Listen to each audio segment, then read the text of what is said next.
Good morning, everyone. Morning.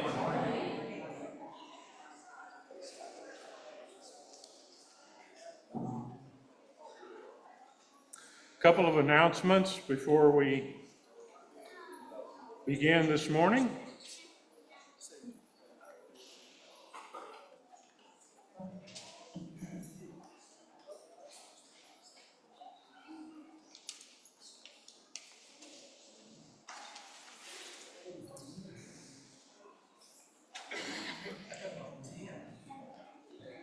Just a reminder about some recycling. We have a receptacle labeled trash, a receptacle labeled recycle, and there's even one that's compost. So if you have uncoated paper plates, stirrers, napkins, or food, they go in the compost bin, which is by the kitchen door. There's a test after the service.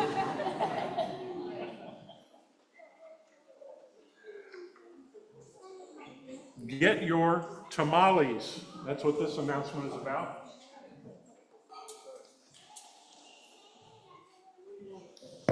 Good morning. In Texas, tamales are a part of the Thanksgiving dinner. Did you all know that? Yes. Okay, great.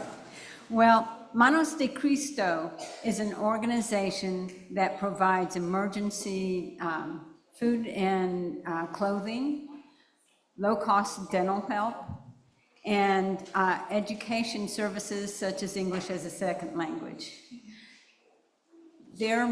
One of their major sources of funding is what they get from their tamale sale, their annual tamale sale. If you've been here a long time, you're familiar with this, but many of you are new. You can go online, look at the e-news, that's under the tamale sale, and you can arrange to get tamales either to pick them up at St. Andrews or to go to Manos de Cristo and pick them up. The cost is $20, and you may be thinking, gosh, I can get tamales a lot cheaper at H-E-B, but you won't be helping all of these people who are in dire need of these services. Manos de Cristo is a wonderful organization. They reach a lot of people. Those of you who may have had dental work done, you know how expensive that is. And our less fortunate population oftentimes lacks in the availability of those services. So if you can, please take the time, go on the website, go to the St. Andrews website, look in the e-news, order online or by telephone, and then you can contribute a plate of tamales to wherever you go for Thanksgiving. Thank you.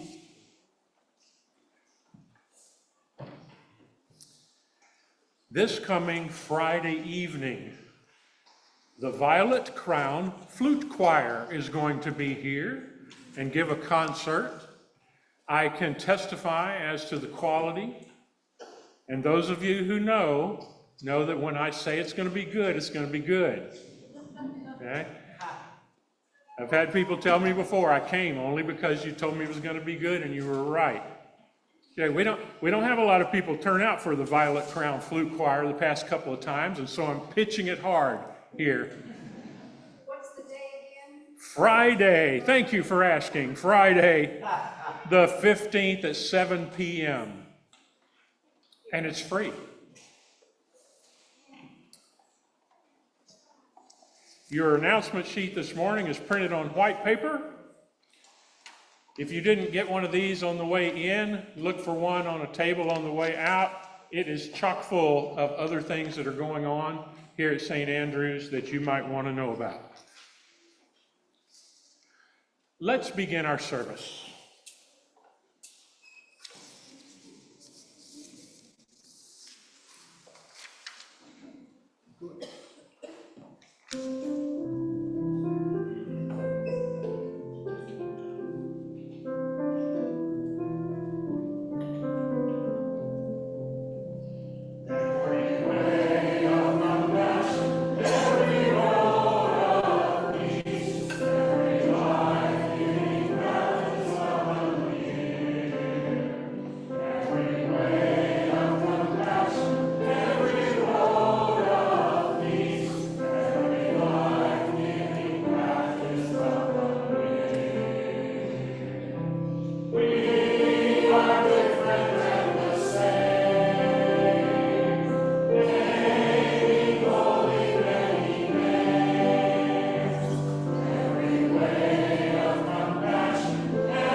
you hear me?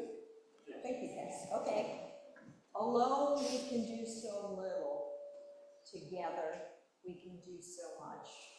And we are so glad that we are all here together, especially on this Sunday. Thank you for being here. Let's welcome our Zoom friends. Please turn around. They'll leave the mic. Yeah, wave at the camera so that you can see, and then they'll let you know. Jerome and Babette are there, so they will have fellowship time afterwards, and we welcome our YouTube friends who we can't see, but we are so glad they're part of our community.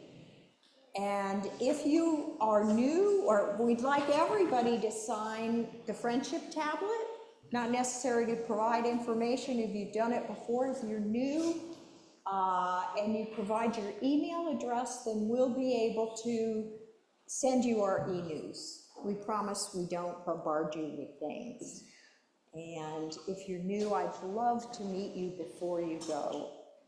We will have communion today, and everyone is invited to communion.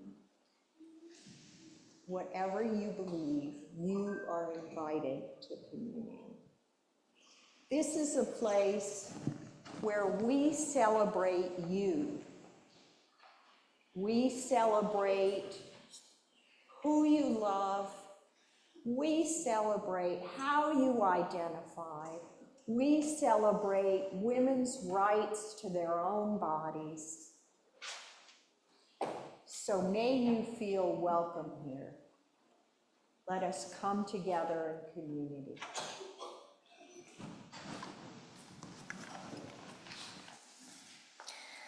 We pledge in the name of all that is sacred to be a sanctuary for all those gathered here. May this be a safe space for every age, gender, class, ability, sexual orientation, race, and belief.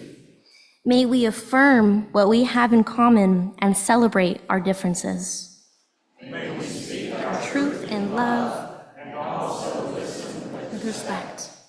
May this gathering be an oasis from the storm for all gathered here. May this be a time of healing and joy. Let us gather as a reverent, grateful community. Please rise as you're able.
Good morning. I'd like to welcome the young and the young at heart up for our puppet show. There are lots of bags of food for our food pantry in the aisles. Thank you for everyone who's helping bring those up. While they're coming up, I want to make sure that you all know that we have a cookout after this service outside. We've got burgers and bean burgers and all sorts of good food for everybody, and I hope that you will stay for that. I also want to let you know that we have completed renovations to our children's wing, and we're having an open house, so you can walk through and see all of the beautiful things in that this Sunday and the before and after pictures. And I'm going to take one moment. There are a lot of people to thank for that, but there's one person in particular that I want to lift up today, and that's Abigail Griswold.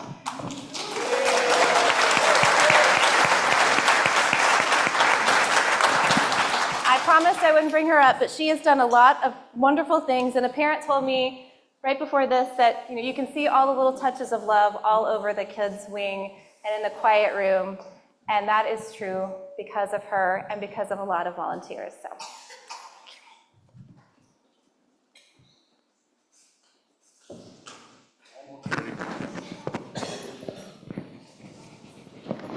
Testing. Script, puppet. Children don't do this at home. Okay?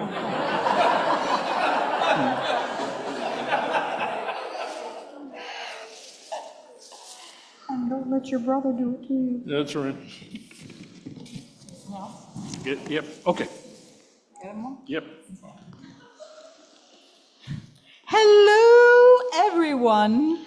Hello. It is so wonderful to be with you. Oh, and hello, Biff. We haven't seen you in a while. Hello. Yes, I've hired Biff LePew, star of countless infomercials, Yes. to be the announcer for my new game show. Biff, tell them how we play Let's Laugh at the Rabbit. All righty. Mr. Monkey will tell a knock-knock joke that I can't read my script. Help me. Okay, I think we got it. Mr. Monkey will tell a knock-knock joke that Jack doesn't understand. He will say, knock, knock, who's there? He'll say, boo, then Jack says, boo-hoo, then we all say, why are you crying? And the laugh will be on Jack. Mr. Monkey, this isn't very nice. You know, Hortense, sometimes comedy has to be cruel to be kind. Now let's bring Jack out of his soundproof booth. My ear. Jack, are you ready to play? I guess so. Okay, you ready, everybody? Knock, knock. Come in. No, Jack, you're supposed to say, who's there? Well, I don't have a door for you to knock on, and anyway, I can see it's you. Jack, just play like you have a door and that you don't know it's me. You ready? Yeah, knock, okay. Knock. Who's there? Boo. Come in. Jack, you're supposed to answer who? Well, you already said it's Boo. But then you're supposed to say boo-hoo. Well, why are you crying?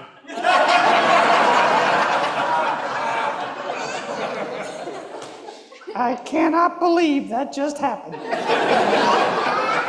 And now the joke is on the little monkey. Now see, Mr. Monkey, you tried to trick Jack and you fell into your own trap. And it isn't very much fun being laughed at, is it? Let's all agree to be kind to each other and let's sing a song. I don't understand anything that just happened. Will you sing with us? I can sing, yeah, okay.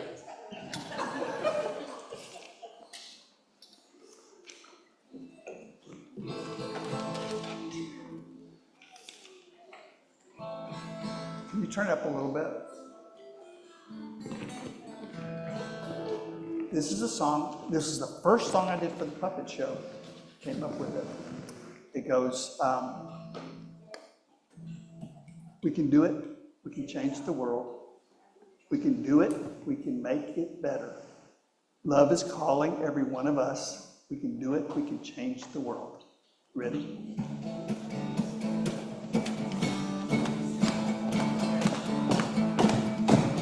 We can do it, we can change the world. We can do it, we can make it better. Love is calling every one of us. We can do it, we can change the world. One more time. We can do it, we can change the world. We can do it, we can make it better. Love is calling every one of us. We can do it, we can change the world.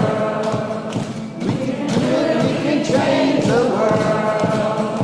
We can do it, we can change the world.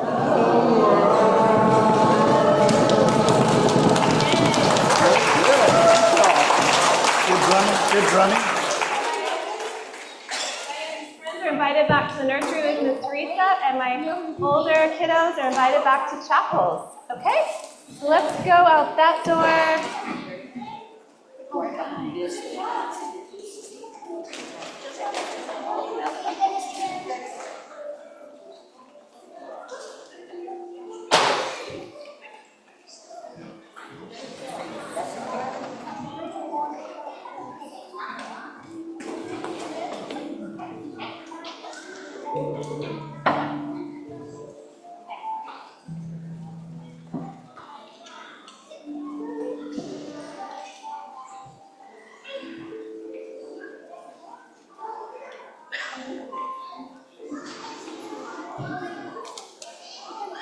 So great to see so many young children gathered out to have fun now.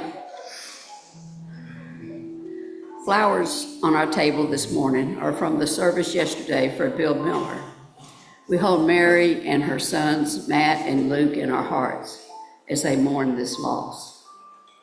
Service, we got 2 more funerals coming up, by the way. We have a service this Saturday for Nancy Wilson, who died suddenly in October, and we mourn with Alan and their son Randy and their family. And they wanted to make sure that everyone knew that they were invited to come and attend that celebration of her life.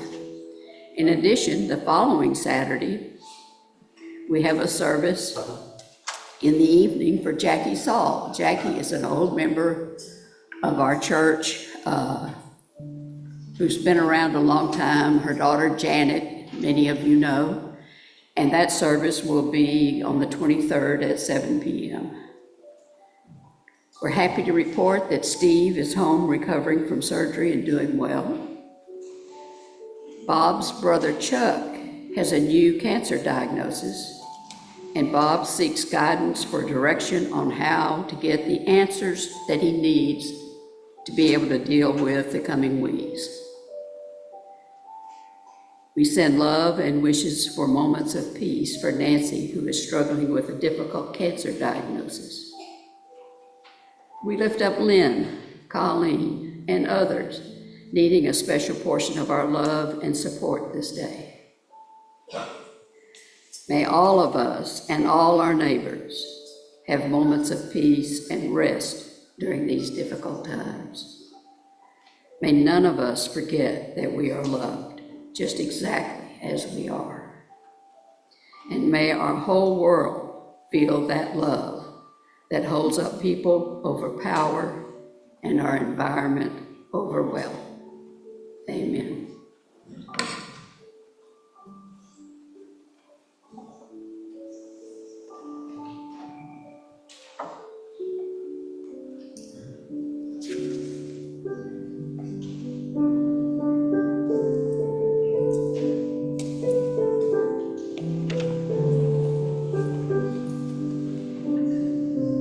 Thy word is a lamp to my feet and a light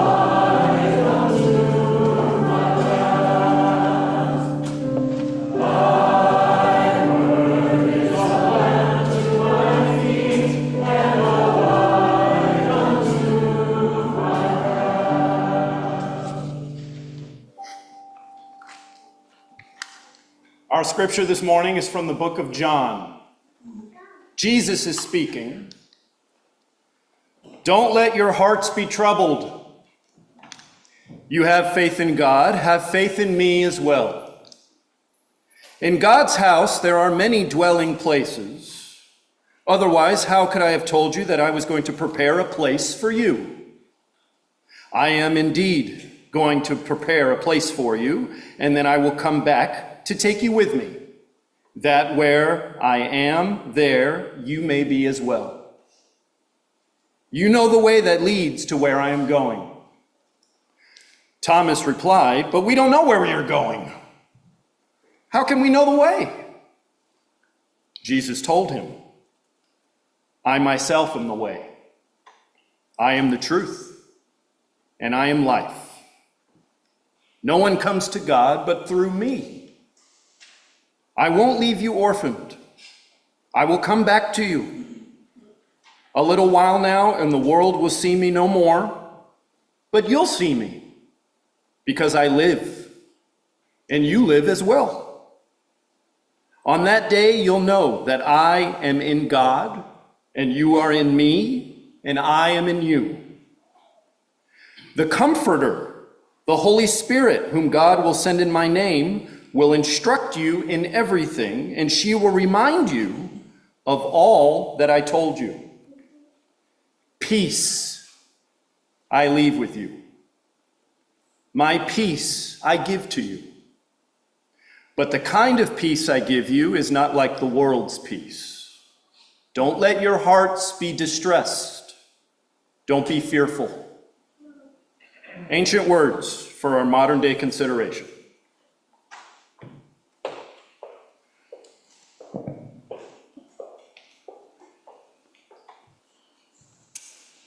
Well, this is going to be kind of a hard sermon for me. Hopefully it won't be hard for you to listen to, but I have no idea how you're processing current events. All I know is all week long as I've talked to people, there's a sadness. But some people are going to be sad. Some people are restless to think, how do we go from here? And those are both legitimate feelings. I believe that the church was born out of times like this. The church was born being countercultural. Was born standing up for the oppressed, but also was always a place of healing. And a place of understanding, even of the people that needed to be resisted.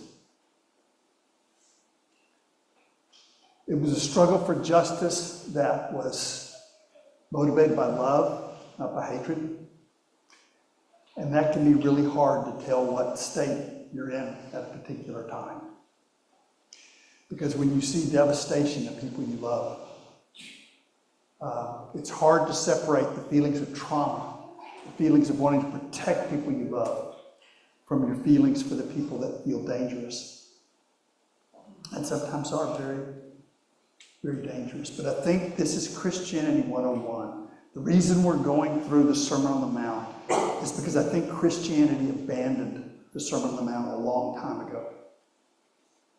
It became a kind of juggernaut monstrosity that blessed the empires in which it found itself, that blessed the economic systems. The early church did not do that. The early church was prophetic, but it was a prophecy based on love. I believe that the early church was much richer than anything that happened after the church got to Europe. In Europe, it got sanitized. It moved into a philosophy. The early church, it was a life. And you saw an enormous complexity, enormous wisdom, enormous eclectic taste of listening to other religions, other philosophies, and learning from them. That was the early church. That's what I'm trying to get back to here. Because as much as the church wants to praise Jesus, you very seldom find a church that's based on the Sermon on the Mount. In other words, what Jesus taught. And it just kind of seems to me, if we're going to call ourselves followers of Jesus, he ought to at least get a vote and what's being done in his name. Through history, the church has been the worst enemy of many forms of human rights.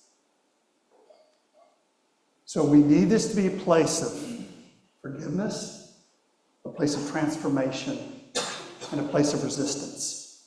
And you'll find yourself emotionally able to do some of that sometimes and other parts of it other times. The early church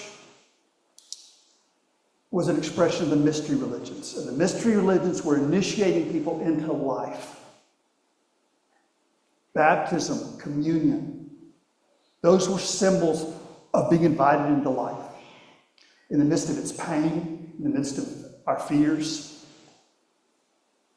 they were turning suffering into beauty. The rituals did that. And the symbols were ways of trying to understand our place in the universe. The early church would not have cared if you were Presbyterian. I don't think they would even care if you were a nominal Christian. It was whether you could love, whether you knew who you were in the grand scheme of things. How many people here love Thich Nhat Hanh? I bet most of us do. But when we think about the peace and the joy that Thich Nhat Hanh had, sometimes we try to capture that with retreats, with coffee table books. And it's really important to realize that his starting place for that kindness and that joy was the Vietnam War. The horrors of it. You can't separate that kind of beauty and that kind of peace from the difficulties of the real world. So when Jesus is going to say, I'm giving you peace, not as the world gives you peace, that's a very important line. The world, that word cosmos, it both meant the natural world, but also meant our beliefs about the world. We get the word cosmetics from this same root of cosmos. It's as the world appears to you, the world of your judgments, a world divided into friends and enemies, of wealth and poverty. It was in that world that Jesus said, I'm about to be executed by the empire. And I guess people could have been good patriots and put Rome first. Certainly don't want to get political here. But what Jesus said was, I will not leave you comfortless. He could not lift people out of their oppression. When he was born, Rome was in power. When he died, Rome was in power. And many of the same corrupt religious leaders were in charge. But the people he affected, the people that he loved and loved him back, were forever changed. And that's the gift we can look for. Not of having a Messiah come down to Washington. The world is never what we want it to be. It's never as clear. It's never good versus evil, and you never hit the finish line. If the election had gone different, it just would have been a different kind of problem. We would have hit the wall a little slower. But until we change our value system, we will be headed for that wall, no matter who's sitting in the chair of power. As long as things are more important than people, we were headed for this cliff. As long as your economic system is based on property, not human beings, not nature, not life, you're going to hit that wall anyway. The church was born out of times like this. The church is at its best at times like this in history. This is not the first crisis that's ever been. The church was born out of this kind of crisis, and the church has always flourished when it was oppressed. That may seem strange. I remember it's been a while since I've been on trial at the church. But I used to get in trouble all the time. And I'll never forget the first Easter where I'm sort of standing on the guillotine of the Presbyterian church, which is kind of pathetic. You know, that's kind of a pathetic persecution. But I realized I was understanding the Easter story for the first time in my life. It wasn't about an angry God. The cross is not about an angry God. God did not invent the cross, Rome invented the cross. And so when the early church took up the cross, it was a political statement. It was a political statement. Jesus died because he would not be less than human in an empire that killed you for that. Rome didn't care what you believed. But somebody who said, share everything, that you are the light of the world, that nobody is meant to be a slave of anyone else. That message was a threat to the powers that be, and it still is.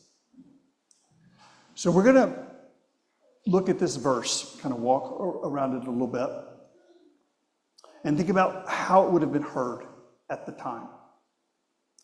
The cross, I've never been that crazy about the cross. But when you think about coming years, there may be some comfort there.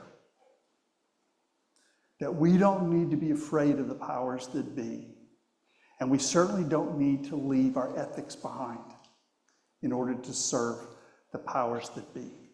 When people lifted up the cross, it was in defiance of bullying, of judgment, of bad leaders, both religious and political and military. The cross, I think, symbolizes most profoundly, to begin with, just human suffering. The fact that it hurts to be fully human. In Greek culture, they had the story of the guy that was chained to the rock, and the eagles would come torture him.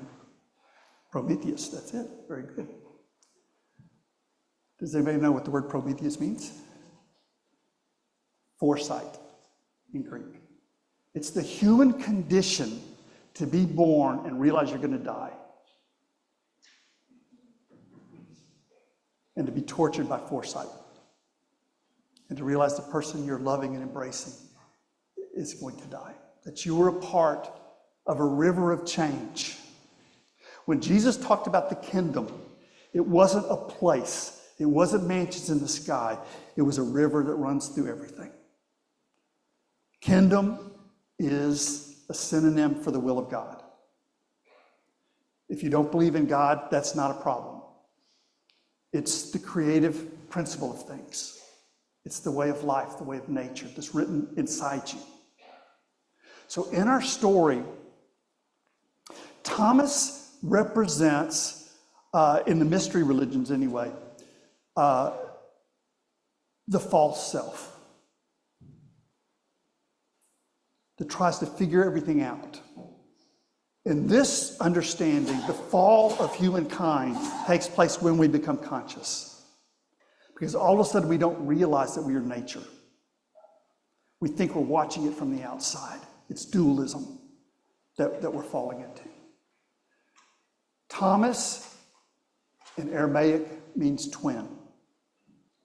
That's translated in the Greek as twin.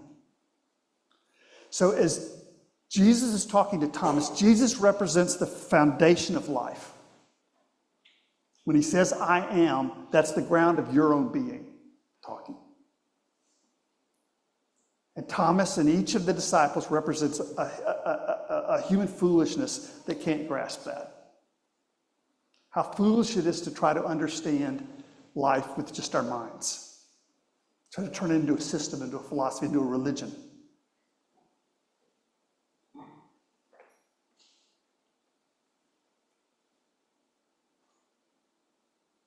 So it's Thomas the twin looks at Jesus and hears Jesus say this calling. And the mind can't follow. Dualism can't follow where it's being called. When we try to live on the surface of life, and I think that's where we as Americans have been for a long time, skimming along the surface of life with no real roots.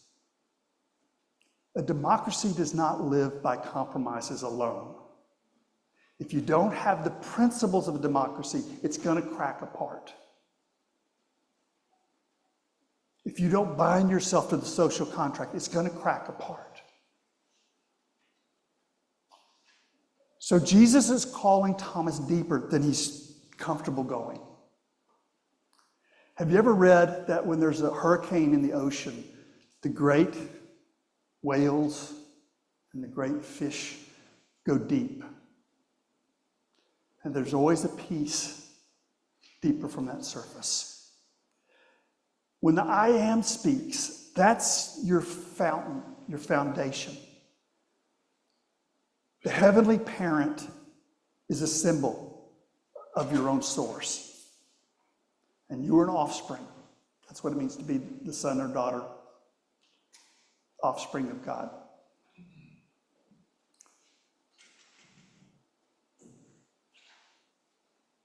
And what happens is your false self begins to die from the pain, and you go deeper to find your real self.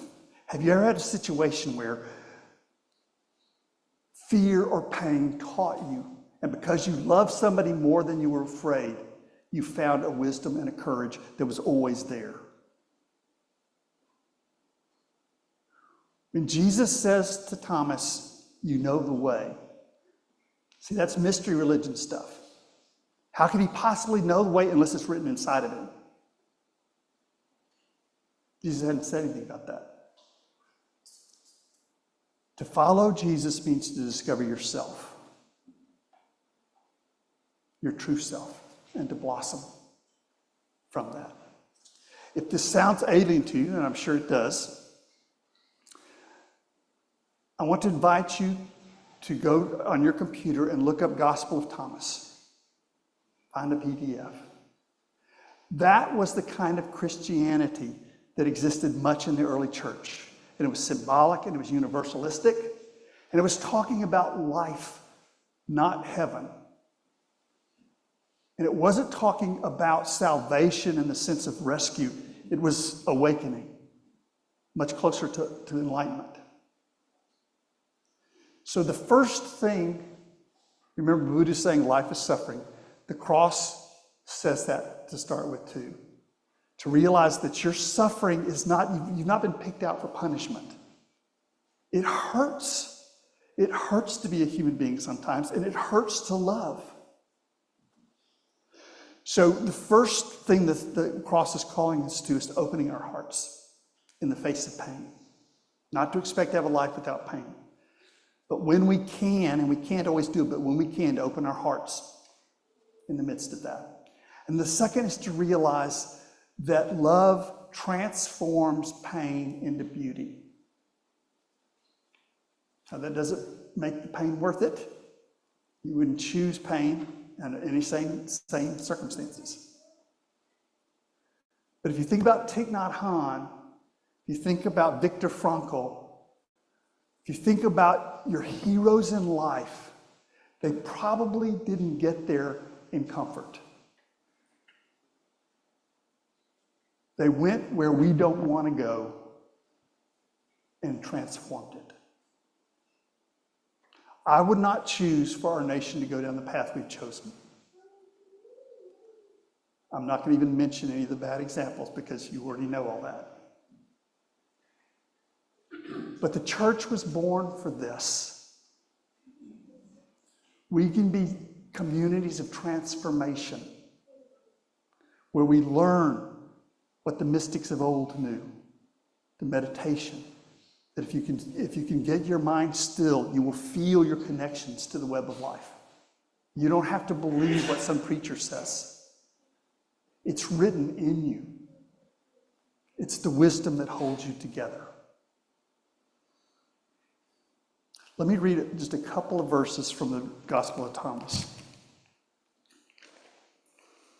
I know this is a little long, but I think it's important. These are a couple of passages that are very similar to John. The Gospel of Thomas is dated, depending on people, whether people are conservative or liberal. Conservatives say maybe 250 years after the birth. But there are other scholars that say it may have been like as little as 30 years after Jesus, 60, something like that. Now, if that's true, it's older than John.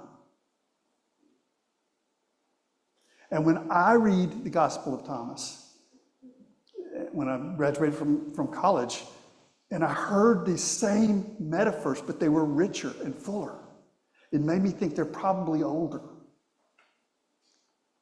And when you read Gospel of Thomas and you read the Gospels that have survived, it kind of feels like they've dropped parts of the story out. Listen to this. Jesus said, if those who lead you say to you, see, the kingdom is in the sky, then the birds of the sky will precede you. If they say, God's kingdom is in the sea, then the fish will precede you. Rather, the kingdom is inside you, and it is around you. When you come to know yourselves, then you will become known. You will realize that it is you who are the children of the living source. Another verse. Jesus said, if they say to you, where have you come from? Say to them, we have come from the light, from the place where the light came into being by itself. Think about modern astronomy. The ancients somehow figured out we come from the stars. If we can remember that at times like this, maybe we can trust that there's a depth within us of peace and joy that are not on the line in this terrible time of crisis. That within us there is peace, there is joy. We just have to go deeper, and we have to let go of superficial concerns and realize the honor of being a human being in the cosmos.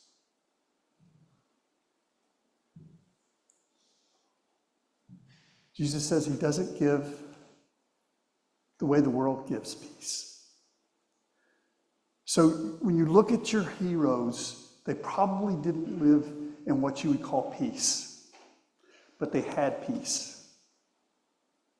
And I think that's what we need right now.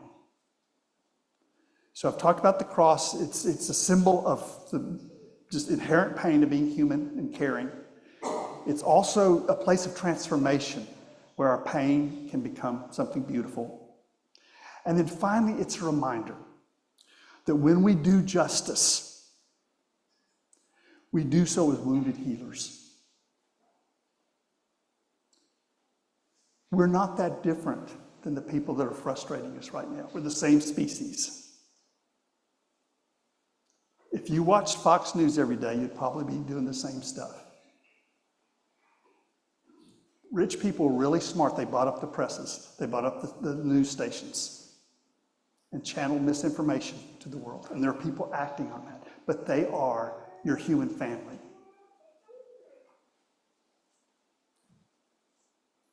The cross is a reminder. It's like a veteran who has a scar,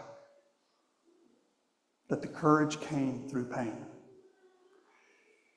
It's the stretch marks of somebody who's given birth, to realize that as happy as one may be with the love they have for their children, there was a pain involved. But the pain brought beauty to the world. We will need to be a center of transformation. We're also going to need to be a center of resistance. You can't say you're an inclusive church if there are people who want to hurt the people in your community. and you don't stand with them. The cross was a threat to anybody that would stand up for other people. And yet the early church lifted that up proudly. Not because of anything that had to do with religion or theology. They realized that love is stronger than the fear and the hatred they were given. When I first started doing activism, it really bothered me that so many people I ticked them off. I didn't mean to, but it's like, just really push people's buttons. But at a point I realized if you stand up for the unpopular, you're going to be unpopular. Right? If you stand up for people being oppressed, the people doing the oppression aren't going to be particularly fond of you. There's a saying in Taoism, Tao means the way, the path. If foolish people don't laugh at you, you're probably not on the path. So if you're getting attacked by trolls, right? And one of the ways you always know you've said something original is when all the parrots come and peck on you.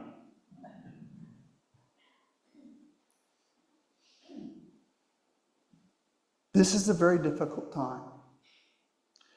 And you need to process it in your own way at your own speed. It may be too early to think of hope, but it's helpful to remember what healing will look like someday. And what Jesus is saying is that in spite of the pain, the misery, he was able to look out and say, they don't know what they're doing. Right? They didn't take away the evil of it, but they were being goobers, and Jesus remembered that he had been that way too. What's that? Back pocket. Did I put something in there? Well, I think I may put it here. No, money? Does anybody want? That's better than my sermon. So, yeah, but I think these are from last week. So, we'll have a moment of silence into that last week.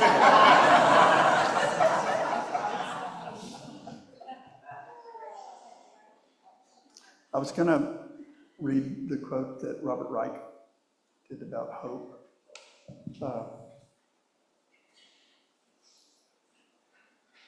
That there are people who don't want you to live your life. Not because they're bad or evil. They're afraid, and they don't know what to do if they don't control people. Jesus said, "You are the light of the world." Just being a loving, caring person threatens. Oh, thank you. Prayer works. Precious lambs of God. Thank you.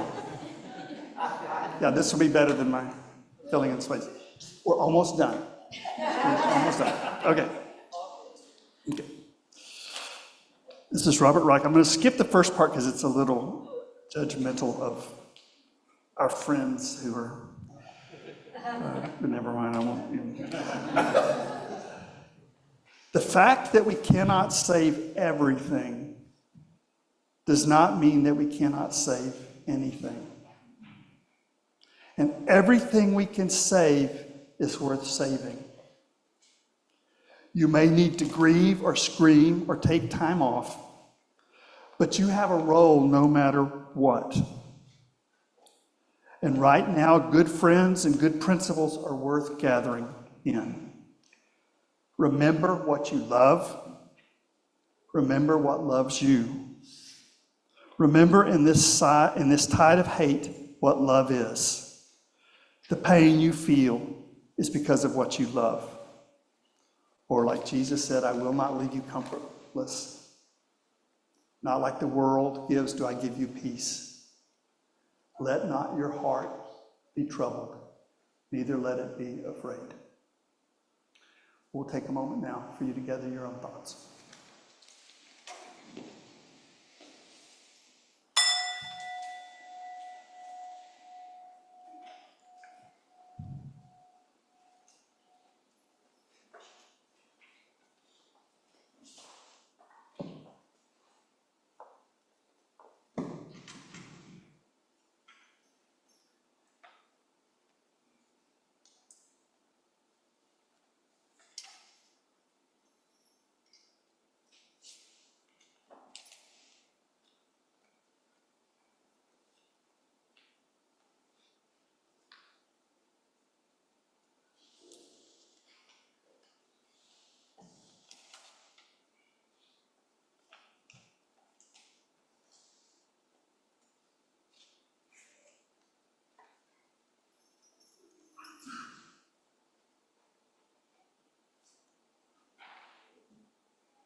Good morning, everyone. Thanksgiving is almost here, and St. Andrews is one of the things I'm most grateful for. Your generous pledges during the 2025 pledge drive are a clear sign you feel the same way I do. Today, we conclude our tour of St. Andrews Agape Committee setup by looking at what that final E in Agape stands for: educator. The intention of this group is to encourage all of us to become learners and teachers. The list of committees in the educator group looks short: children and youth and adults, but each one covers a broad range of classes and activities. Children and youth, they are our future. Our nursery opens at 8, and during the 11 o'clock service, children enjoy wisdom from Mr. Monkey's friends and can then attend one of the 2 chapel groups. From 9:30 to 10:45, we have a Sunday school class for K through 5 students, and on second Sundays at that time, we have the drum circle for all ages, including adults. Our youth in grades 6 through 12 meet on first and third Sundays from 5:30 to 7:30. The K through 5 teachers draw from a variety of curricula, including Joyful Path, years 2 and 3, and Path to Peace with Creation. Building community and exploring ways to love the whole of creation are the focus at this age. When our youth meet, they socialize, share a meal, and discuss a variety of topics, including Jim's Facebook posts. Last summer, they went on a mission trip to Denver and partnered with other youth groups to engage in service and education related to environmental justice and combating environmental racism. Now for the adults. Sunday morning choices include Jim's Sunday school class and Peggy Stoll's Free Thinkers class, which alternates Sundays with Justin McCready's Bible study. On Sunday evenings, Jim facilitates Partners in Preaching as they unpack the morning sermon. On Tuesdays, Jim leads Conversations in Living. On Wednesdays, Peggy leads the Earth Love group and the Women in Spirituality group. Each of these classes can be attended via Zoom. And Fridays at 7 p.m., you can join a movie group that meets to watch and discuss movies relating to social issues and spirituality. And education for all ages requires books, even banned ones, so you're always invited to visit our library. Thank you, library volunteers. I marvel at the way our passionate staff and dedicated volunteers inspire, challenge, and guide young and old alike to be lifelong learners and teachers. Being able to learn and grow in the comfort of this building is another big reason to be thankful. And today, we're especially thankful for the renovation of the education wing that we're celebrating today. 2 aspects stand out about learning at St. Andrews. Our doubts and questions about God, Christianity, and spirituality are honored and encouraged here. And at this church, We understand there is much to be learned from other faith traditions and philosophies. Now, more than ever, we need this safe place where we can inform, challenge, and recharge ourselves. So with 1 week left before our pledge turn-in date, November 17th, we urge you to help us meet our $500,000 pledge goal. We count on pledge donations to cover daily church operations and the salaries of our irreplaceable staff so that we continue serving and learning here fearlessly, regardless of the state of the world around us. Pledge cards are in the foyer, and you can pledge online at the church website. Thank you for walking the walk together with us to spread Christ's message of love and justice.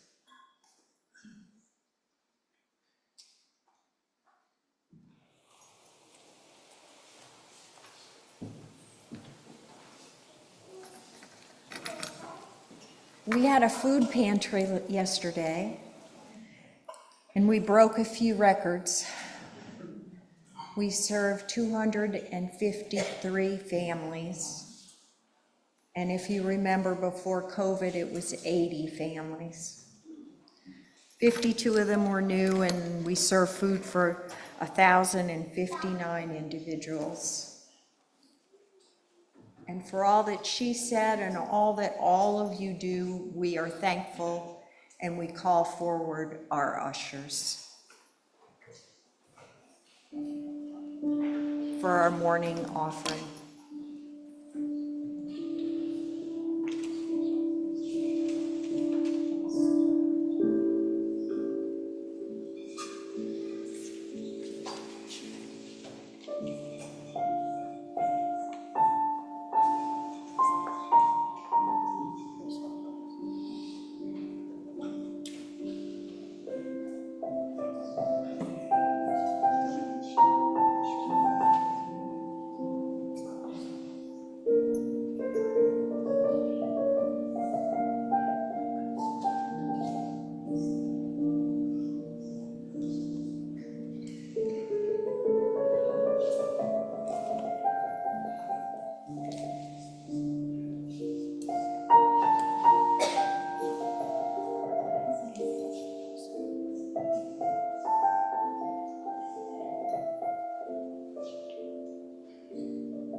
I spent a little time this week in a small group meditating on the 23rd Psalm, which many of you will know from childhood.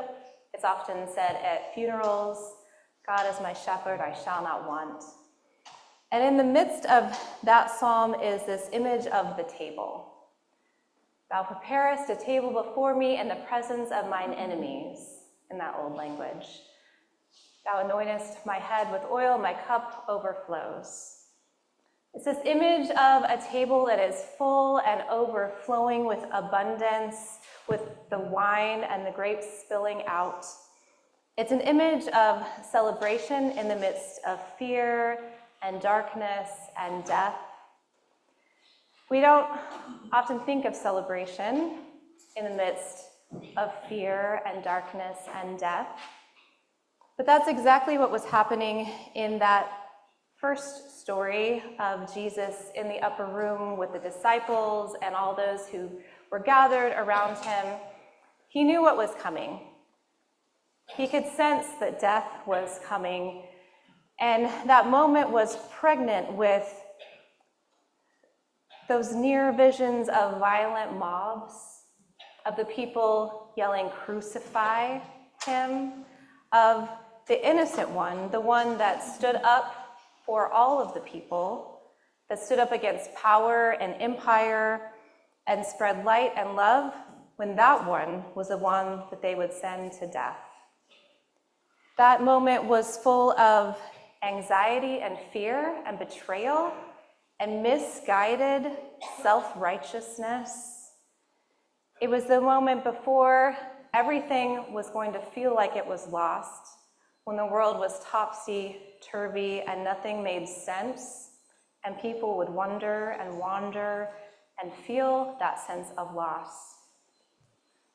And so we come to this moment again in the midst of all of the chaos and the fear and the feeling lost, pregnant with violence and angry mobs and ugliness and death. And we remember that even in the midst of that, we declare that love is more powerful and more enduring and more lasting than any of it.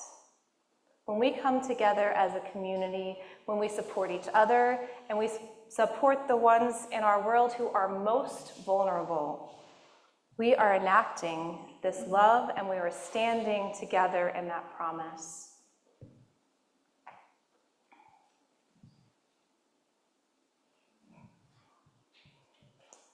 So Jesus did this on the night in which he was betrayed, before he would be sent to die.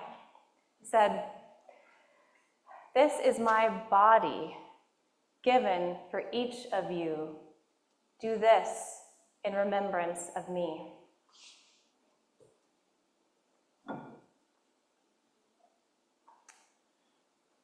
He took the cup, poured out the wine, saying, "This is my love poured out for you.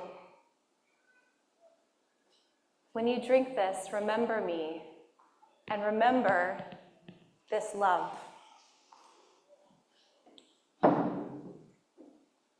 So friends, even in the midst of this time full of shadow, we come together as community and we declare that love is more powerful than any of it. The table is wide and welcome and open to everyone, and it is a feast that is full of what is good and true. You are invited to come and eat this meal together. I'll ask for the ushers to come forward. If this is not a ritual that feels right for you at this moment, you may stay where you are. You can light candles, you can be silent. But friends, let there be no barriers if you choose to take this meal.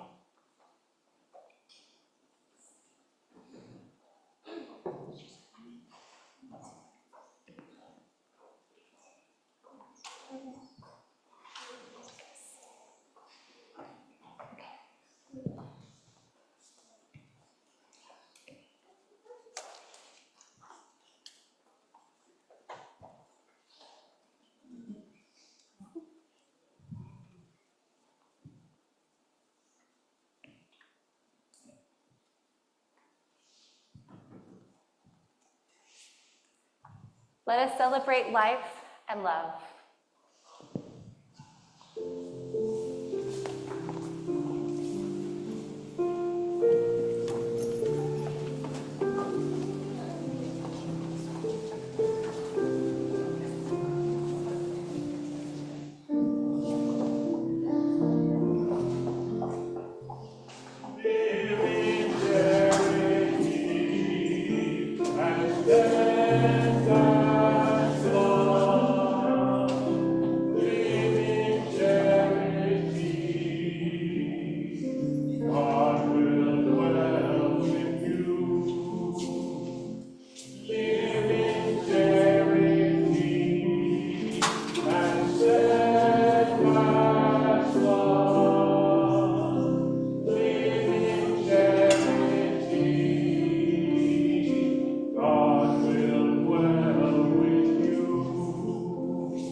Nothing can trouble, nothing can frighten, 'cause who seek God will never go wanting. Nothing can trouble, nothing can frighten, God alone fills us. Nothing can trouble, nothing can frighten, 'cause who seek God will never go wanting. Nothing can trouble, nothing can frighten, God alone fills us. Nothing can trouble, nothing can frighten, those who seek God will never go wanting. Nothing can trouble, nothing can frighten, God alone fills us.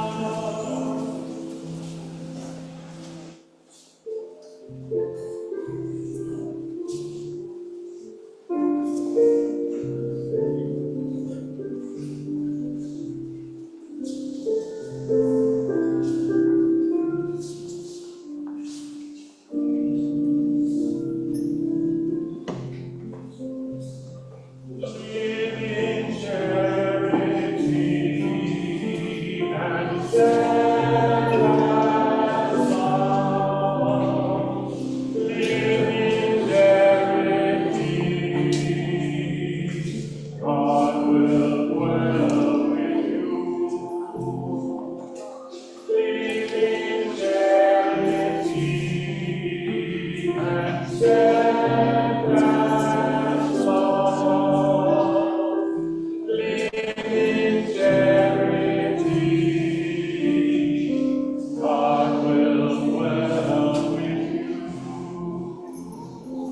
Live in charity and steadfast love. Live in charity, God will dwell with you.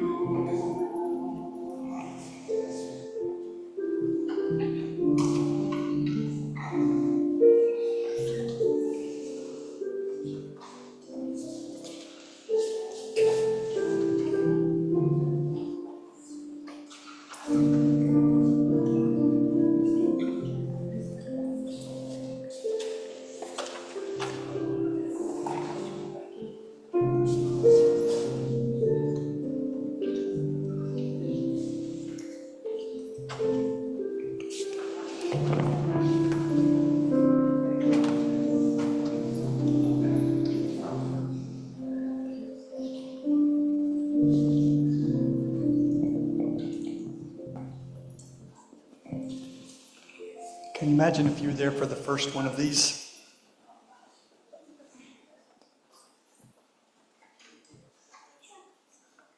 To realize that there's hope when things seem the most out of control. To realize that you are loved no matter what you've done. These are things to be grateful for.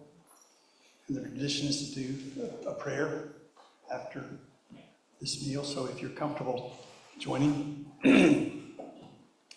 let's try to put into words the bond that we're being called to. Let us pray. We cannot always feel love. Sometimes trauma is too strong, anger, bitterness, and we can't feel love. But help us to know that love does not begin as a feeling. Help us know that it begins when we trust life in the midst of pain. When we trust that there's something beautiful even when life isn't anything like what we want it to be. Help us to trust in love as a seed that we grow into with our whole lives. Help us to be gentle with ourselves when we cannot love. But may we go more and more into that common tie that binds us with our friends and our enemies. Help us to not lose the humanity of those who have treated others inhumanely. Give us strong, fierce, loving hearts, we pray in all of the names of love. Amen. Please rise as you're able.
I want to remind everyone, can you hear me? Yes. Okay, I want to remind everyone that there is a feast outside awaiting us as well. Our picnic is going to occur right after this, and everyone is invited. Although it may be difficult to figure out how to love, maybe this charge will help, even if you can do it a little bit and make it an aspiration. When the world goes truly mad, be wildly kind to everyone. Everyone.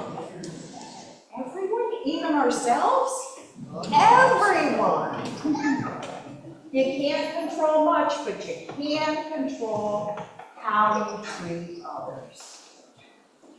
In this news-breaking, heartbreaking world when nothing seems certain, let your raw kindness be a certainty. Allow your compassion to be a North Star stamped in the sky for others to follow back home.